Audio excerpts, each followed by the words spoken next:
एक चीज अरे और विद्या इन्होंने भाई गलत बोली। ये कह रहे हैं कि 2023 में जब ये बिल पास हुआ, एक चीज और आपने गलत बोली, आप बोल लेना, दो सेकंड में ले लूं। एक चीज और आपने गलत बोली कि मैंने ये बता दिया सारे बिल देश के विरोधी हैं। ये कौन सी लाइन में बोला मैंने ये बोला जो भी बिल ऐसा होगा जो जनता का विरोधी होगा, ठीक है, आप उसको आप नहीं करा पाएंगे, उस पर विपक्ष प्रतिरोध करेगा उस चीज का, वो ज्वाइंट पार्लियामेंट्री कमेटी में जाएगा। 2023 में बिल आता है, उसमें रिजर्वेशन बिल आता है, बुराई है, उस लेकिन बिल एक को लाइन में उसमें बोल उस बिल देना का कि क्या, सारे देश एक मिनट बोल लेने दीजिए, मुझे फिर बोलिएगा, गलत मत बोला करिए टीवी पे। आप ही गलत मत बोलिए, एक बार बोल लेने दीजिए। क्या हमने बोला? राठी जी एक करके देखिए विद्या भाई, ऐसा होता है जब 2023 में बिल पास हुआ, विभिन्न रिजर्वेशन बिल पास हुआ, उसमें एक आर्टिकल था 334 से, जिसमें ये था कि 2007 डीलिमिटेशन के बाद में वो 2029 से लागू होगा, और डीलिमिटेशन कब होगा? जब 2027 की जनसंख्या हो जाएगी। और अगर सरकार आज ये कह रही है कि 2011 की जनसंख्या से हम लागू करना चाह रहे हैं, तो उसमें दिक्कत क्या है? 2027 की जनसंख्या के पहले ही लागू करना चाह रहे हैं 2011 की जनसंख्या से। आप बताइए डीलिमिटेशन देश के लिए क्यों जरूरी नहीं है? कोई भी व्यक्ति अगर नेटवर्क देख रहा होगा तो आप 1971 में देश की पॉपुलेशन 50 करोड़ थी, आज देश की पॉपुलेशन 150 करोड़ है, और जब 2011 के सेंसस को ही ले लिया जाए तब 125 करोड़ है, तो 70 के हिसाब से 543 एमपी होने चाहिए। तो कम से कम एमपी के ऊपर जो सिटीजन अपनी बात करने का अधिकार तो रखते हैं, कम से कम वहां तक उनकी बात पहुंचे। तो आप वो भी चीजें आप कह रहे हैं कि वो भी नहीं होना चाहिए, नहीं, गजब की बात है। उसके बाद कहते हैं कि नहीं, कोई भी मंत्री या मुख्यमंत्री हो वो कुर्सी पर केजरीवाल जैसा बेशरम, जैसे ये तो अंबेडकर जी ने भी नहीं सोचा होगा कि केजरीवाल जैसा कोई बेशरम व्यक्ति, अरे लालू प्रसाद यादव भी छोड़ के चले गए थे, हेमंत सोरेन भी छोड़ के चले गए, तो उसमें नहीं। एफसीआरए बिल बताइए कि आपको अपना यूजर सर्टिफिकेट देना चाहिए, नहीं देना चाहिए, पैसा कहीं से भी, माल कहीं से भी इकट्ठा कर लो। अच्छा ठीक है, मुद्दे पर बस एक सवाल है मेरा आपसे। अभी वुमेन रिजर्वेशन बिल अभी लागू करने में क्या दिक्कत है? 2027 यूपी में लागू कर दीजिए, हम लोग साथ हैं। अभी क्या दिक्कत है? अरे भाई क्या सुनिए, सीट बढ़ा के ही महिलाओं को सीट देनी है क्या?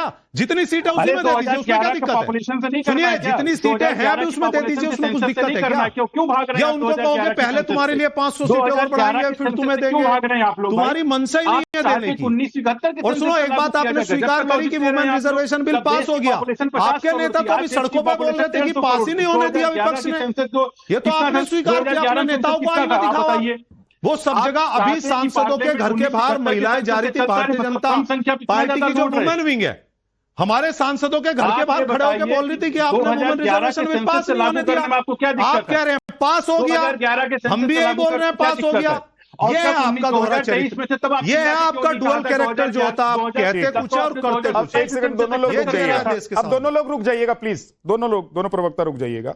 यही मुझे लग रहा है कि संसद में भी होने वाला है, जो इस वक्त आपको ब्रह्मास्त्र में दिखाई दे रहा है कि इधर से सवाल उधर से जवाब। लेकिन एक बड़ा काम हो गया है सरकार के हित में, वो ये हो गया है कि नंबर गेम में सरकार ने बहुत सारी चीजें जोड़ ली हैं अपने पक्ष में। विक्रम सिंह जी, आप लोगों के अंदर से आवाज आने लग गई है, क्या अंतर आत्मा ने आप लोगों को कहना शुरू कर दिया है कि परिसीमन पर, महिला बिल पर हम लोगों को आगे बढ़ना चाहिए और जरूरत पड़ने पर सरकार का साथ देना चाहिए? नहीं झा साहब, देखिए प्रियंका चतुर्वेदी जी ने क्योंकि कहा, इसीलिए मैंने कोट किया कि अंतरात्मा से आप लोगों की आवाज आने लग गई। नहीं, परिसीमन का हमने समर्थन कहां किया है भाई? परिसीमन आप अगर करना है, पहले आप जनसंख्या ये कराइए, जनगणना कराइए, आप जो है उसके बाद इस चीज का आप कर सकते हो।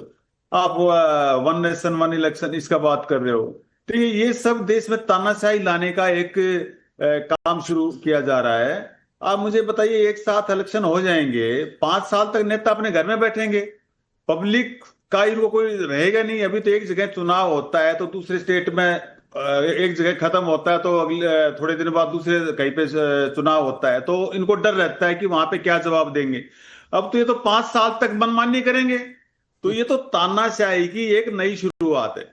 और देश के ऊपर कितना इसके ऊपर खर्चा बढ़ेगा। अभी तो वही ईवीएम मशीन इधर से चुनाव खत्म होते हैं दूसरी जगह ले जाते हैं, फिर पूरे देश के लिए ईवीएम मशीनें बनवानी पड़ेंगी, उनका रख रखाव का कितना खर्चा देश के ऊपर बढ़ेगा। तो ये तो मेरे किसी लिहाज से भी सही नहीं है, ये तो देश के ऊपर मुझे लगता है कि थोड़ा सा आपको और अध्ययन करना चाहिए। देखिए विक्रम जी, मुझे लग रहा है थोड़ा सा और अध्ययन करके अगर आज आप बैठे होते तो आप सही से समझ पाते और दर्शकों को भी समझा पाते और अपने सहयोगियों को भी समझा पाते।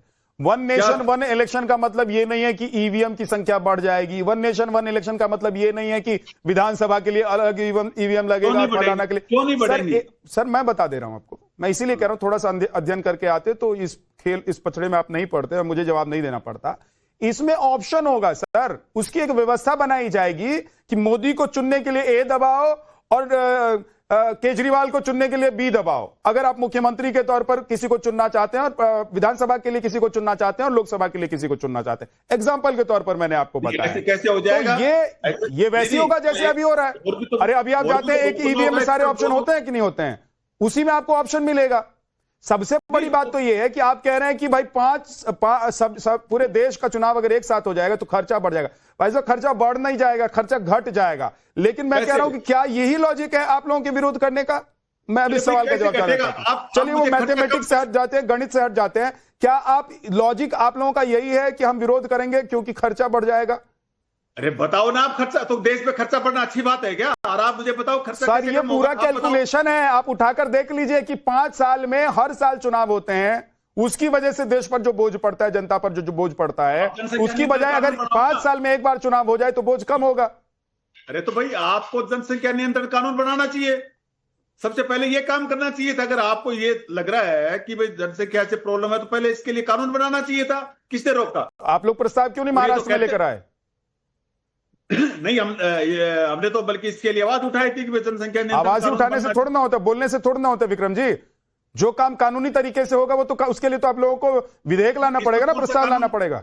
इसमें कौन सा कानून आएगा? जनसंख्या नियंत्रण कानून बनाने के लिए जनसंख्या नियंत्रण कानून बना दीजिए। आप लोग महाराष्ट्र में उठा सकते थे ना ये मुद्दा, आप लोग तो सत्ता में भी रहे, सरकार में भी रहे। महाराष्ट्र में क्यों उठाए? पूरे देश पे लागू करो ना। तो पहले शुरुआत महाराष्ट्र में तो कर सकते थे। स्टेट वाले वहां जाके चले जाएंगे। जो काम हमारे घर से शुरू हो सकता है उसको हम घर से नहीं शुरू करेंगे, पूरे प्रदेश से शुरू करेंगे। बीजेपी जो ये ड्रामे करती है ना कि कहीं पे यूसीसी एक स्टेट में कर दिया फिर दूसरे में, ये सिर्फ लोगों को विक्रम जी बहकाया जा रहा है। आप सीधा से सवाल, अब चलिए अब थोड़ा सा रिलैक्स हो जाइए। अब सीधा से सवाल कि क्या महिला परिसीमन, वन नेशन वन इलेक्शन, इस पर आप लोग अभी विचार ही कर रहे हैं कि किसके साथ जाना है? इंडी गठबंधन के साथ रहना है या सरकार को सपोर्ट करना है, या आप लोग ने तय कर लिया कि विरोध करना है सरकार का? इंडिया गठबंधन के साथ रहेंगे, देश के हक में जो चीज होगी उसके साथ रहेंगे, हम देश के साथ रहेंगे। अरे महिलाओं के लिए इतना प्यार था तो महिलाओं को दिया क्यों नहीं आरक्षण? अभी किसने रोक रखा था? नौकरियों में देते, कितनी नौकरियां दी इन्होंने महिलाओं को, बताएं जरा ये।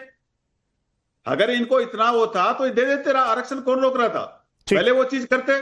और ये अगर इसके लिए परिसीमन, इसके लिए 2024 में मुद्दा बनाना चाहिए था। ये सांसद तोड़ तोड़ के अपना बहुमत वो बना रहे हैं, ये कौन सा तरीका है? सांसद अगर इनको ऐसा कुछ था तो ये अपने मैनिफेस्टो में डालते। तोड़ लिया या टूट गए? ये करने वाले हैं। सांसद तोड़ लिया या टूट गए? नहीं, सांसद ये जैसे पार्टियों को तोड़ा जा रहा है, चाहे सेंट्रल एजेंसियों के डर से, इंद्रजीत सिंह जी लालच से, या कोई डर दिखा करके। इंद्रजीत सिंह जी, कल को कोई दूसरा गजब बात है सर। आप लोगों की पार्टी के नेता और सांसद ऐसे कि डर के भाग जा रहे हैं दूसरी पार्टी में और पार्टी छोड़ दे रहे हैं, तो ऐसे लोगों को टिकट ही मत दिया कीजिए।